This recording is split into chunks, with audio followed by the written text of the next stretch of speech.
Salam, selamat pagi Bapak Ibu Saudara. Berjumpa kembali dengan saya Yohanes Ratu Eda di channel Pendeta Yohanes Ratu Eda pada kesempatan yang berbahagia pagi hari ini.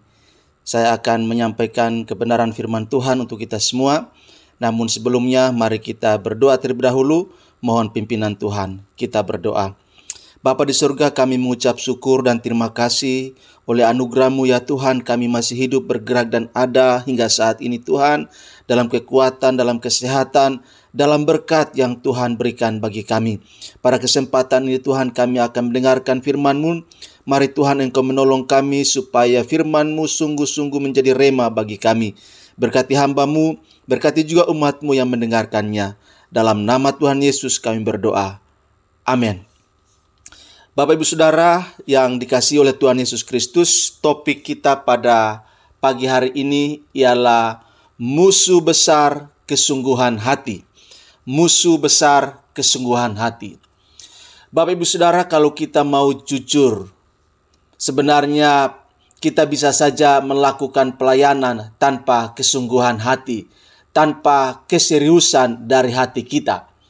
Sehingga penampilan kita bisa tutupi, dipoles, disepuh sedemikian sempurna, tetapi masalahnya nilai pelayanan tanpa kesungguhan hati tidak diperhitungkan oleh Tuhan.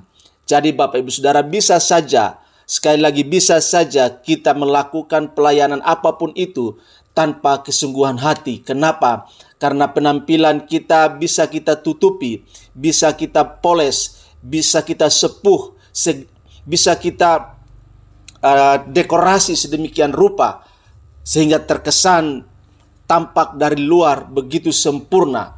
Tetapi Bapak Ibu Saudara, Allah tidak melihat penampilan luar dari diri kita, tetapi Tuhan Allah kita, Dia pasti melihat jauh di kedalaman hati kita, yaitu apakah kita sungguh-sungguh melayani Tuhan, apakah kita sungguh-sungguh mempersembahkan dari hati kita yang berkualitas untuk mempermuliakan Tuhan dalam pelayanan kita. Sebab hanya pelayanan yang lahir dari sebuah keseriusan, lahir dari sebuah kesungguhan hati yang mencintai dan mengasihi Tuhan, itulah yang akan diperhitungkan, itulah yang akan dinilai oleh Tuhan Allah kita, Bapak Ibu Saudara.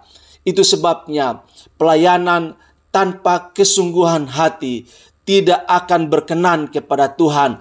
Pelayanan tanpa kesungguhan hati tidak akan pernah diapresiasi oleh Tuhan. Pelayanan tanpa kesungguhan hati tidak akan diperhitungkan oleh Tuhan, Bapak Ibu Saudara. Hari-hari yang menentukan di masa-masa kini, Bapak Ibu Saudara, gereja dan pelayanannya penuh dengan kepura-puraan, penuh dengan polesan-polesan, penuh dengan dekorasi-dekorasi yang tampilan luarnya begitu wow. Tetapi gereja kehilangan pelayanan yang dipersembahkan kepada Tuhan yang lahir dari kesungguhan hati. Mengapa Bapak Ibu Saudara? Karena realitanya kita melihat gereja bisa berpura-pura, gereja bisa memakai topeng dalam pelayanan. Tetapi Bapak Ibu Saudara, di hadapan Allah yang Maha Tahu, tidak ada satupun yang bisa tersembunyi dari sorotan mata Tuhan.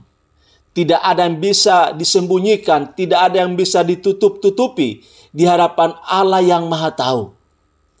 Banyak umat Tuhan yang menghidupi kehidupan dan pelayanannya dicampur dengan kepura-puraan.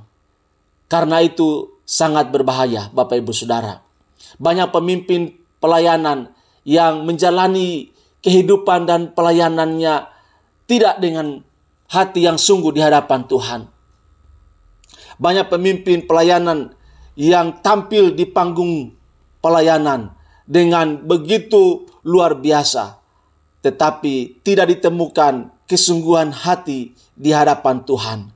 Bapak Ibu Saudara, orang boleh tampil wow ketika ada di panggung gereja, tetapi sesungguhnya di hadapan Tuhan, Tuhan tidak menemukan pemimpin pelayanan yang melayani dengan kesungguhan hati.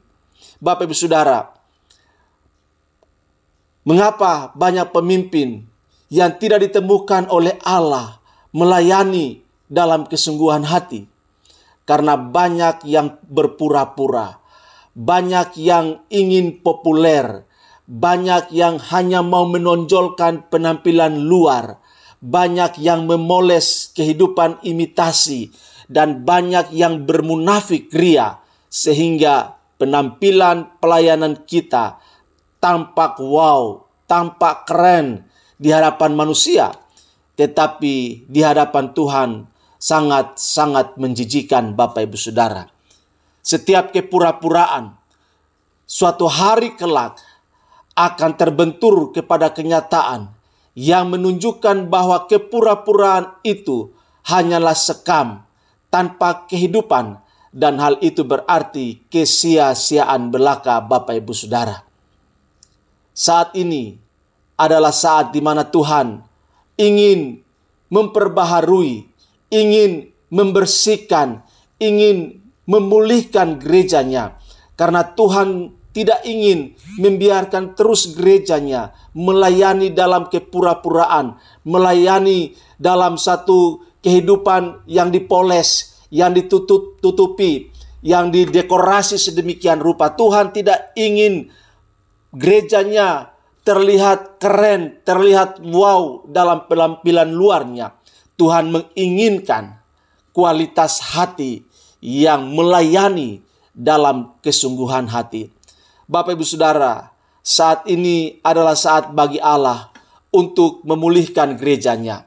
Saat ini adalah saat bagi Tuhan untuk menyembuhkan luka gerejanya. Saat ini adalah saat bagi Tuhan untuk mentahirkan gerejanya dari penyakit-penyakit yang menjijikan. Dan saat ini adalah saat bagi Tuhan untuk memotivasi, untuk membangkitkan gerejanya supaya supaya bergerak sesuai dengan caranya, sesuai dengan agendanya, dan sesuai dengan keterdesakan hatinya, supaya gereja bergerak selaras, seirama, senafas, senada, setujuan dengan hati Allah dalam dunia ini. Bapak Ibu Saudara, bagian penting yang harus menjadi top prioritas hati kita adalah tidak lagi mengutamakan hal-hal yang tidak esensi, yang hanya menonjolkan performance di panggung gereja, tetapi mengejar apa yang menjadi perhatian Tuhan dan bergerak dalam kesungguhan hati di hadapan Allah, Sang Penyelenggara hidup dan pelayanan kita. Bapak Ibu Saudara, kesalahan yang sering kita lakukan adalah berusaha untuk mengganti kesungguhan hati dengan hal-hal yang tidak mengandung kesungguhan hati. Kita kembali kepada perkataan Allah, aku tidak pernah menggantikan unsur-unsur kesungguhan hati dengan apapun. Sekali lagi Bapak Ibu Saudara, aku tidak pernah menggantikan unsur-unsur kesungguhan hati dengan apapun. Apa artinya pernyataan firman Tuhan ini Bapak Ibu Saudara? Artinya, apapun pelayanan yang kita lakukan harusnya mempunyai nyawa, mempunyai roh kesungguhan hati.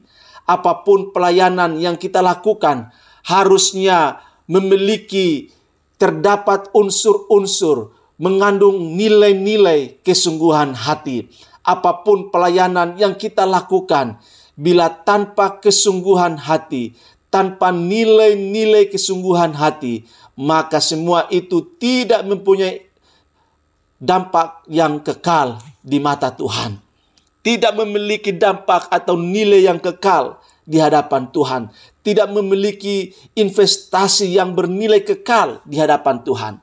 Bapak Ibu Saudara, sebenarnya kalau kita kehilangan kesungguhan hati, maka pelayanan yang kita lakukan menjadi tumpul. Tidak ada kehidupan yang mengubah kehidupan banyak orang lagi. Dan pelayanan itu akan redup, beku, hambar. Akhirnya menjadi pelayanan yang mati, tidak menghasilkan buah. Berhati-hatilah Bapak Ibu Saudara, kalau kita kehilangan kesungguhan hati. Karena kecenderungan kita akan menggantinya dengan hal-hal yang tidak mengandung kesungguhan hati. Apa itu? Hal-hal yang berkaitan dengan kesuksesan pelayanan. Mengukur dari hal-hal fisik, mengukur dari hal-hal materi.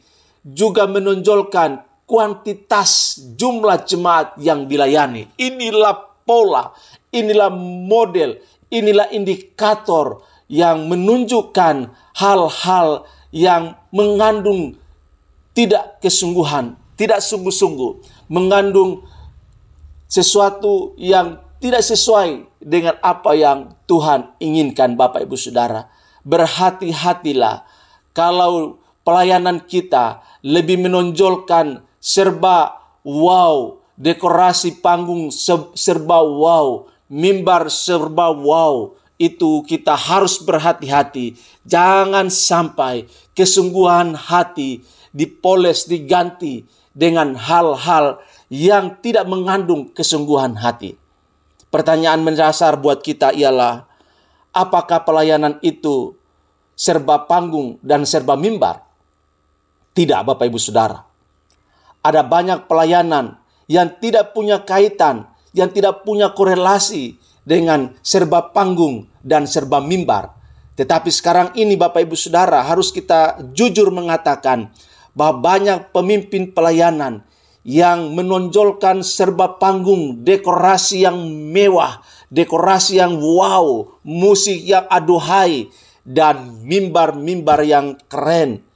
Maka muncul pengertian yang dangkal di antara jemaat. Pemahaman jemaat menjadi sempit.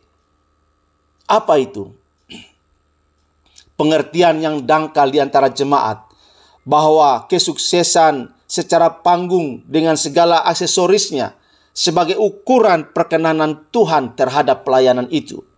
Karena banyak yang mengutamakan serba panggung dan serba mimbar, maka kecenderungan orang-orang panggung berusaha menampilkan dan memamerkan skill panggung mereka, sekalipun mereka tidak membangun kehidupan mezbah. Kalau mereka tidak membangun kehidupan mezbah, lalu apa yang mereka lakukan di panggung? Kecenderungan orang-orang panggung ini akan memunculkan kesungguhan hati yang palsu, penyembahan palsu, dan semua yang palsu-palsu, supaya dilihat orang banyak sebagai orang-orang yang bersungguh hati dan membangun kehidupan dengan penyembahan. Semua yang palsu-palsu tidak akan mengubah hati banyak orang, sebab yang palsu-palsu itu hanyalah gabah saja, sekam saja Bapak Ibu Saudara. Gabah itu tampaknya seperti gandum, tetapi tidak ada isinya dan tidak mempunyai kehidupan. Gabah itu tampaknya seperti berkualitas, tetapi sesungguhnya tidak ada isinya. Sama seperti kata Paulus, ia ibarat canang yang gemerincing dan gong yang berkumandang, tetapi tidak ada nilai, tidak ada isi. Semua penuh dengan kepalsuan, semua penuh dengan kepura-puraan, semua penuh dengan ketidaksungguhan hati. Dan itu semua menjijikkan di hadapan Tuhan, Bapak Ibu Saudara.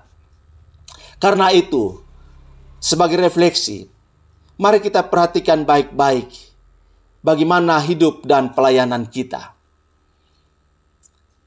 Apakah pelayanan kita lahir dari sebuah kesungguhan hati, ataukah pelayanan yang kita lakukan hanyalah untuk mengejar sebuah pengakuan, sebuah popularitas, sebuah ketenaran, sebuah yang hanya menyenangkan hati manusia, tetapi sesungguhnya Allah menjadi sedih menyaksikan, melihat atraksi pelayanan yang kita lakukan. Karena yang kita lakukan itu hanya untuk dilihat oleh manusia keren, dilihat oleh manusia wow. Tapi di mata Tuhan sebenarnya semua pelayanan itu betul-betul tidak diperhitungkan, tidak diperkenan oleh Tuhan, Bapak Ibu Saudara. Jemaat Sardis adalah contoh dari pelayanan yang lahir dari tidak adanya kesungguhan hati. Bapak Ibu Saudara, tanpa kesungguhan hati, gereja yang kita layani akan terperosok dalam kesalahan seperti yang dilakukan oleh jemaat di Sardis. Wahyu 3 ayat 1 bagian B mengatakan, "Aku tahu segala pekerjaanmu. Engkau dikatakan hidup, padahal engkau mati." Perhatikan perkataan kepala gereja Tuhan Yesus Kristus terhadap jemaat di Sardis itu. Kita lihat dari beberapa terjemahan. Indonesia, terjemahan IMB, "Aku tahu segala perbuatanmu. Engkau terkenal dan hidup, padahal engkau mati." Lalu terjemahan TSI, "Aku tahu cara hidup kalian masing-masing. Kamu terkenal sebagai pengikutku yang setia dan rajin, tetapi sebenarnya secara rohani kamu hampir mati." Wahyu 3 ayat 1b. "Aku tahu kalian dikenal sebagai jemaat yang hidup dan giat, tetapi sebenarnya kalian mati." Firman Allah yang hidup. Terjemahan firman Allah yang hidup. Dari Wahyu 3 ayat 1 bagian B. Bapak Ibu Saudara, ketika kita membaca terjemahan-terjemahan ini, maka kita melihat perbedaan yang menyolok antara yang dilihat manusia dengan yang dilihat Tuhan. Apa yang dilihat manusia tentang jemaat Sardis? Jemaat Sardis adalah jemaat yang terkenal sebagai pengikut Kristus yang setia, rajin dan giat. Tetapi di mata Tuhan, jemaat Sardis adalah jemaat yang mati. Mengapa? Karena jemaat itu tidak memenuhi kriteria, tidak memenuhi standarnya Tuhan. Sekalipun ia memenuhi standar kesuksesan di mata banyak orang, sekalipun ia terlihat sukses di mata manusia, ia terlihat memenuhi kriteria manusia. Tetapi Bapak Ibu Saudara, jemaat Sardis itu adalah jemaat yang tidak mempunyai kualitas rohani. Karena Tuhan menemukan bahwa jemaat Sardis adalah jemaat yang mati. Hal ini sungguh memilukan, sungguh menyedihkan, dan sungguh tragis Bapak Ibu Saudara. Selain kondisi rohani yang mati, Tuhan juga menemukan jemaat Sardis yang tidak satu pun dari pekerjaan jemaat itu sempurna di hadapan Tuhan. Wahyu 3 ayat 2 bagian B. "Tidak satu pun dari pekerjaanmu aku dapati sempurna di hadapan Allahku." Mengerikan. Hal ini harus menjadi sorotan kita Bapak Ibu Saudara. Ini menjadi sangat penting. Mengapa? Karena hal ini merupakan peringatan serius bagi para pemimpin pelayanan. Tiap-tiap pemimpin pelayanan harus konsentrasi kepada apa yang dituntut Tuhan terhadap pelayanan yang dipercayakan kepada mereka sebagai pemimpin umatnya. Apa yang Tuhan tuntut dalam pelayanan dari tiap-tiap pelayan. Wahyu 3 ayat 2b. "Tidak satu pun dari pekerjaanmu aku dapati sempurna di hadapan Allahku." Tiap pemimpin pelayanan harus fokus kepada kualitas pelayanan yang Tuhan cari. Bukan yang manusia cari, bukan yang manusia kejar, bukan yang dunia ini inginkan Bapak Ibu Saudara. Yang Tuhan inginkan, itulah yang harus kita kejar dalam pelayanan pengabdian yang kita lakukan sampai dengan saat ini. Jangan sampai kita menyimpang dari apa yang Tuhan inginkan. Tuhan sesungguhnya mencari dan menuntut pelayanan pekerjaan yang sempurna di hadapannya. Tetapi tanpa kesungguhan hati, tidak ada pekerjaan yang dihasilkan dengan sempurna. Sekali lagi, Tuhan mencari dan menuntut pekerjaan yang sempurna di hadapannya. Dan pekerjaan yang sempurna di hadapan Tuhan itu bisa dicapai, bisa memenuhi kriteria Tuhan kalau itu dilakukan dengan kesungguhan hati. Hanya melalui kesungguhan hati dari semua jajaran pemimpin, pelayan, aktivis, jemaat. Itulah yang Tuhan inginkan. Maka kemuliaan Tuhan akan dinyatakan dan pelayanan-pelayanan itu akan mengalami ekspansi Tuhan sebab Tuhan menemukan orang-orang yang dapat dipercayai dalam pelayanan yang Tuhan percayakan. Bapak Ibu Saudara, demikian firman Tuhan buat kita pada kesempatan ini. Biarlah Tuhan menolong kita supaya dalam pelayanan yang kita lakukan, biarlah kita melakukannya dengan kesungguhan hati, sehingga ketika Tuhan melihat, Ia melihat bahwa Anda dan saya, kita semua mempersembahkan pelayanan yang sempurna karena lahir dari kesungguhan hati kita. Tuhan memberkati kita. Amin. Kita berdoa. Tuhan, terima kasih untuk kebenaran firman-Mu yang begitu indah buat kami pada kesempatan ini. Biar Tuhan tolong supaya kami sungguh-sungguh menjadi pelayan-pelayan Tuhan, hamba-hamba Tuhan, umat Tuhan yang melayani Tuhan dengan kesungguhan hati. Dan biarlah Tuhan tolong kami supaya kami selalu mengejar apa yang menjadi keinginan hati Tuhan, bukan mengejar apa yang diinginkan oleh dunia ini. Terima kasih Tuhan, berkati kami semua, berkati umat-Mu. Pimpin kami dan tolonglah kami ya Tuhan. Dalam nama Tuhan Yesus kami berdoa dan bersyukur. Haleluya. Amin.